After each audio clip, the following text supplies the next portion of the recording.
Bill, you're an American. So I am. You are of Icelandic origin, Yes, and sir. you have a house in Iceland. And I you do. have written a book about your house and Iceland called The Windows of Brimnes. What is it that draws you to Iceland? Well, I came here many, many years ago, first out of curiosity to see where my grandparents had come from. I brought my mother back before she died so that she could have a chance to see her father's country and her mother's country and to practice Icelandic. My mother her name was Jónína Sigurborg. Oh, yes. So she, needless to say, and she was born in 1910 and spoke marvelous Icelandic with the usual immigrant humor. Uh-huh. And then afterwards, I got a Fulbright to teach at the University of Iceland in 1978 and 9, and stayed an extra semester to live here and to teach, and had a grand good time. Went out to a farm in East Iceland, which turned out to be a farm that was run by some of my shirt-tailed cousins from the Minnesota Ite. Yes. And then I went home from Iceland having had a mystical experience in 1980. But as America progressed through various administrations and adventures, I began to have fond memories of Iceland. Yes. And to miss my old students and my friends and people I'd gotten to know well in the 2 years I was here. So I started coming back in the mid-90s, and then in 1998, I had gone off to Hafsos, which is a quite remarkable place. I think even many urban Icelanders don't understand quite how remarkable it is. And had become a friend of Valgeir Thorvaldsson, the man who runs the Vesturfarasætið, and is the sort of impresario of Hafsos. And I was complaining one night to Valgeir that as a poet and a man who was not likely to make large barrels of money on his literary work, that I couldn't afford a house in Iceland, but I loved it, and it would be so wonderful to have a house in Hafsos. I'd fallen in love with this little town by the sea. Yes. It is, by the way, in my humble judgment, having been many places, probably the most beautiful place in Iceland, if not physically the most beautiful place on earth. When it's not foggy. When it's not foggy, but you were born in Minnesota. Yes, on the flat. The plains. Yes. You see the plains in Minnesota.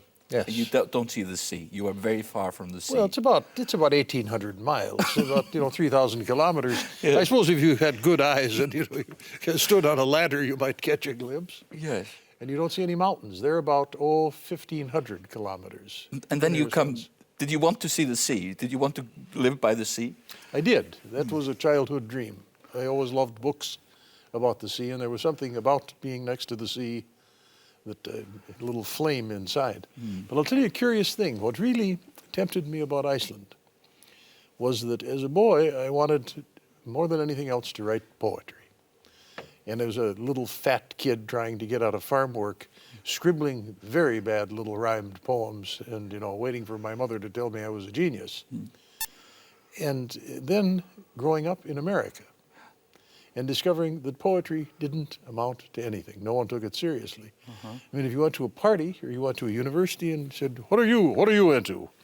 Well, I'm going into the poetry field. I mean, it would be met with, laughter and derision. So you finally learn in a way to hide your habit like an alcoholic. And when you got to Iceland, you didn't have to do that. You could say to ordinary people with a straight face, I write poetry. It's what I've always done and what I love most in the world.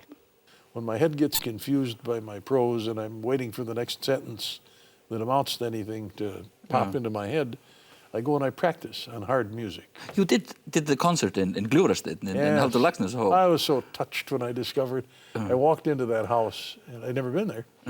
And I met Guðni and was invited out by Guðni and Þórarinn Eldjárn to take a tour of the place. And of course, first you see the clock, that's in Reykjavík. And then this little house, and you go upstairs, and here's Laxness's writing desk and his little stubs, and even a cigar butt in the ashtray. He wouldn't have been allowed to smoke in his own house. Now I don't suppose. And then here's, as Guðni said, the commie bookshelf. All the left-wing books with Halldórs tie rack. And then I went downstairs and I said, a wonderful piano. Who played it? And she said, Aldur Kiljan did every day. He would get up in the morning and practice Bach. And there, open on the piano, it's an old Steinway, is Bach's Well-Tempered Clavier, Locksness's score.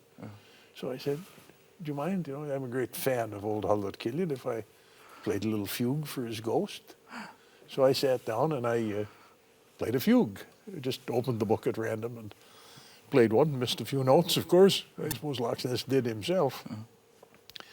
And Bunny says, well, you play well. Do you want to do a concert at Ljuvestein this summer? So I decided I would do one to honor Locksness' love of Bach. Yes.